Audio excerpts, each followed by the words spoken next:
And we are back. Welcome to my preview and predictions for the UEFA Nations League playoff first legs. This is the second of 6 daily prediction videos we're going to be doing this week. If you missed yesterday's video where we did all of my preview and predictions for the UEFA Nations League quarter-finals, you can check those out with the link available at the top of your screen right now. And then make sure you are subscribed with notifications turned on so you don't miss out on tomorrow's video, which will be covering all 12 European games in the World Cup qualifiers. And then into the weekend, we'll then be covering all of the second legs in the Nations League quarterfinals and playoffs as well. So like I say, make sure you're subscribed with notifications turned on so you don't miss out on any of the international content we've got for you this week. And drop a like on this video if you do enjoy all of my prediction series as well. As for today's video though, we've got 8 matches to cover across the Nations League, 4 in regards to qualification/relegation up into League B, and then 4 for League A as well. There's an early kickoff for each of the 2 leagues as well. So what better place to start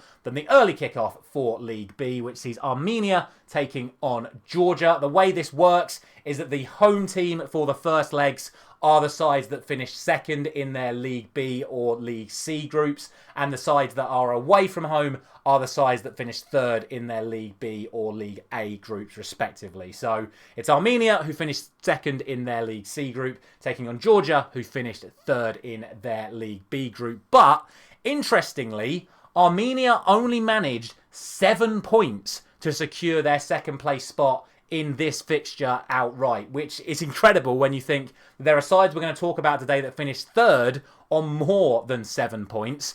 To be fair though, the Armenian FA have acted and they have changed their manager ahead of these playoff matches, and now former Ajax manager John van 't Schip is going to be in charge for these playoff matches. For Georgia, they also finished on 7 points in their League B campaign. They won their first 2 match days, but failed to win any of their remaining 4, only getting 1 point from those final 4 matches. So they're not going to be feeling too confident coming into this either. However, they were playing against much harder opposition than what Armenia did to accumulate their 7 points. Armenia only managing their 2 wins against Latvia, which is hardly much to speak about. In terms of the teams, Armenia are going to be missing their star man. Zela Ryan is going to be missing for both legs. For Georgia, certainly for this leg, they're going to be missing their star man. Kvaratskhelia is suspended for this opening leg, as well as Kasia as well.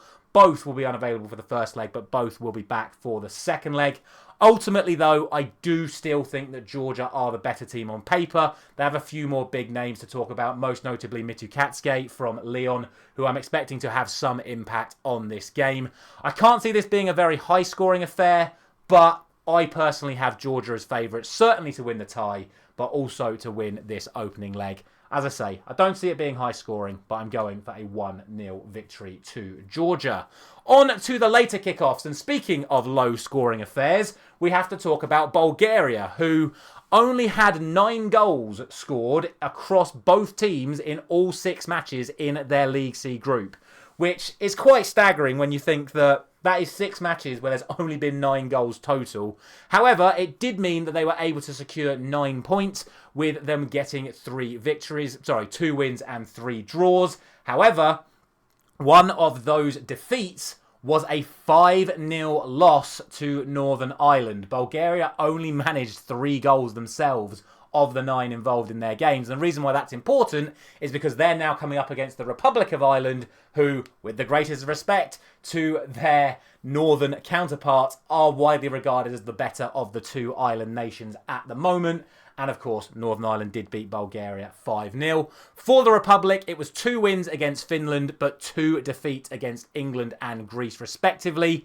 But ultimately, I still think they have to be considered the favourites for this one. Bulgaria are going to be without Milanov. He is suspended, whereas Ireland have no fresh injury or suspension concerns coming into this first leg. We know that Bulgaria can be tough to beat at home, but I do expect the Republic of Ireland to start this tie very strongly. So I'm going to go for a 2-0 win to Ireland. Next up, it is Kosovo taking on Iceland. And for Kosovo, it was 4 wins and 2 defeats to see them secure second place in their group. They won all their games apart from the 2 they played against Romania. For Iceland, they won both of their matches against Montenegro, but could only manage 1 point in the remaining games against Wales and Turkey respectively. However, bizarrely, despite finishing third in their League C group, it is worth noting that they were actually the top scorers in that group with 10 goals. So I would expect to see some goals in this fixture. They're another team that has changed their manager ahead of these playoffs. They now have Arne Gunnlaugsson in charge of them, and obviously he will be looking to make a positive start as the new Iceland manager. Ultimately, all I can see for this game is goals. There is definitely a reason to say that Kosovo will win. There are definitely reasons to say that Iceland will win. But ultimately, goals is what I'm thinking for this match. Personally, I can't split them right now. I'm going for a 2-2 draw for Kosovo and Iceland. And then finally, for the League B qualification, League C relegation, however you want to look at it in terms of this fixture, we have Slovakia taking on Slovenia. And speaking of draws, these two sides have drawn the last two times that they met. That was 4 years ago in World Cup qualifying. It was a 1-1 draw in Slovenia. It was a 2-2 draw in Slovakia. But to be fair, I think both of these sides are going to feel a little bit unlucky that they're even in this situation in the first place. Slovakia were able to secure 13 points to finish runners-up in their group, only missing out by losing in the away game to Sweden. Slovenia scored 8 points, losing both of their matches to Norway, but they did draw both matches against Austria in their League B group. But unfortunately for them, Austria were able to beat Norway in one of their two encounters, which means that they just pipped Slovenia to that second place spot, which is why Slovenia are here. Ultimately, if you look at the other 6 teams that we've already talked about, and you look at the quality of Slovakia and Slovenia, certainly in terms of the individuals in the squads, I actually think Slovakia and Slovenia would beat all 6 of the other teams. But unfortunately, they're going to have to play against each other. But the good news is all of those star quality players are available to them. Cherin is suspended for Slovenia, but the likes of Benjamin Šeško and Jan Oblak are both going to be available for them. Meanwhile, for Slovakia, they are going to have the likes of Lobotka, Milan Skriniar, and obviously a couple of others available to them as well. Over the 2 legs, I would probably have Slovenia as the slight favourites, but I'm going to go for the Slovaks to get the win on the opening leg here. Again, definitely one that could go either way, but I'm going to go for a 2-1 win to Slovakia. From the League B qualifications then, we move to League A, and once again, we will start off with the early kickoff here. And quite frankly, Turkey just shouldn't be here. The fact that Turkey are here is a real embarrassment from their own perspective. All they had to do on the final match day was not lose to Montenegro, who at that point had 0 points. None whatsoever. Even a draw would have been enough to see them finish above Wales on the head-to-head record, even if Wales won. However, Turkey are here because they lost to Montenegro on that final group game. Hungary, on the other hand, they did have a very tough League A group, it has to be said, coming up against the Dutch and the Germans, but they didn't do too badly. They were able to get 1 win, 3 draws and 2 defeats. But what's crucial to note coming into this match is that their 1 win was actually in an away game to Bosnia. So they're going to feel confident they can certainly at least avoid defeat here after having a semi-decent League A campaign. However, I do think that Turkey are the stronger side here. In terms of the actual teams, though, it cannot be ignored that both Arda Güler and Demiral are both going to be suspended for Turkey coming into this. And to be fair, Hungary do have some players on form, most notably Soboslai and Kerkez from the Premier League, but also their goalkeeper Gulashi, who is the current top clean sheet holder in the Bundesliga with RB Leipzig. That said, Turkey haven't lost a single game at home for 2 years. Or sorry, like I say, a single competitive match at home for 2 years. And they have a Hakan Çalhanoğlu who is in really, really good form at the moment, certainly with Inter Milan. And I think that they should be considered the favourites for this. I might be a little bit harsh on Hungary here, but I'm going for a 3-2 victory to Turkey. I think it's just going to be a fun one. I think I was originally going to go for 3-1, but changed it to 3-2 at the last minute due to Demiral being suspended. But we'll see. Going to be a fun one. 3-2 to Turkey. On to the later kickoffs then, and the first one sees Austria taking on Serbia. As we already know, Austria pipped Slovenia to second place in their League 2 group. Serbia actually had an identical record to what we were just talking about with Hungary. 1 win, 3 draws and 1 defeat.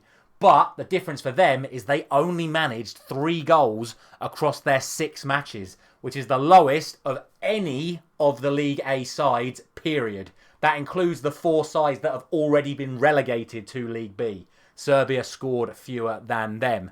Speaking of scoring goals, it's not going to get any easier for them either, because Alexander Mitrovic obviously cannot be involved in this squad due to his recent health scare. So they are looking a little bit light, are Serbia, at the moment. Austria, on the other hand, are welcoming back David Alaba to their squad. He's been sort of like a half coach, half cheerleader in all of the Austrian squads during the course of his injury. It was great seeing him at the Euros. He's been at the camps during the Nations League group phases as well, but he's finally back in a playing role. They, though, are going to be without one player. Konrad Laimer is suspended for Austria, but to make things even worse for Serbia, on top of the Mitrovic problems, they're also going to be without Nottingham Forest centre-back and probably Premier League signing of the season, Milenkovic. They're going to be without his centre-back partner from AC Milan, Pavlovic, and they're also going to be without Zivkovic and Terzic, because all 4 of them are suspended for Serbia. And look, with all of those things combined, and the fact that Austria beat Serbia in a pre-Euro friendly last summer as well, ultimately, I can only see this being an Austria win here. And I'm going to go a little bit harsh, to be honest with you. And I'm going to go for a 3-0 win to Austria. Now we have a team that genuinely doesn't deserve to be here. And that is Greece. Greece managed to secure 15 points from their League B group. And they only missed out on promotion because they lost the head-to-head against England over the 2 matches. But it cannot be overstated that they did win at Wembley, which is an incredible achievement for Greece, and they thoroughly deserve more than this playoff spot. But ultimately, as an England fan, I'm thrilled that we got the automatic promotion back to League A. When Greece beat England at Wembley, the side that was probably laughing the most was Scotland. However, they're probably now looking at that result thinking, oh dear, we might be in for a bit of a game here. However, it should be noted that Scotland managed to secure all 7 of their points in their League A group in the final 3 matches without losing. They drew at home to Portugal, then beat Croatia at home, and then beat Poland away. So they're certainly going to be fancying their chances here. No suspensions for either side coming into this match, but there is a big injury absentee for Greece. Their most creative midfielder, Bakasetas, is injured. It's an injury that kept him out of Panathinaikos' elimination to Fiorentina in Europe over the past few weeks. Scotland have no such injury concerns and even have Bologna's Ferguson back in the side, who has been an incredible player since he moved to Italy, as well, with other likes of Scott McTominay also playing in Italy as well. I think this is a really, really interesting game. I think there is good value on both teams getting a result here. I certainly think that both teams are going to score. Probably both teams score in both legs here. This is one I could see in going all the way to penalties, but we'll see. I can't split them right now, so I'm going to go for a 1-1 draw for Greece and Scotland. And then finally, it is Ukraine taking on Belgium. Belgium are by far the highest ranked team in these playoffs. However, they are the worst performing team across all of these playoffs. They only secured 4 points in League A. Now, granted, they were in a group with France and Italy, but that doesn't excuse them losing to Israel. Now, with the greatest of respect to Israel, I know that they do have some talented players, but they should not be beating Belgium. And for Belgium to only come out of that group with 4 points is quite frankly a real embarrassment. And clearly, the Belgium FA agreed, because there is a new man in charge. Rudi Garcia is now the Belgian manager, and I think he'll want to put his stamp on this. Now, I know it's been made public on multiple occasions that Kevin De Bruyne has said that the Belgian squad simply don't care about the UEFA Nations League, and I'm sure that they're not the only country that doesn't care about it. So, if you want to look at it from that perspective, this is really an opportunity that Ukraine can't pass up. However, I do think that, like I just said, Rudi Garcia is going to come into this Belgian side and he's going to want to make an immediate impact. And the best way of doing that is winning this playoff and making sure that Belgium stay in League A for the next iteration of the Nations League. In terms of the squads themselves, Ukraine have no suspensions and they have no major injury concerns to any of their star players. So the likes of Dogbik, Sigankov, etc., they're all going to be available. For Belgium, Castagna and Openda are suspended, but the big news for them is that Thibaut Courtois finally makes his return to the Belgian national side and is expected to play in these games. We shall see. All that matters is how Belgium feel. If they want to play this game properly, they should absolutely 100% win. If they're still genuinely not fussed, I do think there's a good chance for Ukraine to take it. But I have to go on face value. On paper, Belgium are a much better team than Ukraine. So I'm going to play it safe and go for the Belgian win. I'm going to go for 3-1 to Belgium, but we'll see. As always, let me know your thoughts down in the comment section below. I think it's going to be a fascinating bunch of matches in these UEFA Nations League playoffs. Hopefully, the sides give it their all, because I think this competition is starting to build some momentum. But we'll see. Like I say, let me know your thoughts down in the comment section below. Thank you very much for watching as always. I'll be back tomorrow morning with all 12 preview and predictions for the European World Cup qualifiers. So I'll see you there.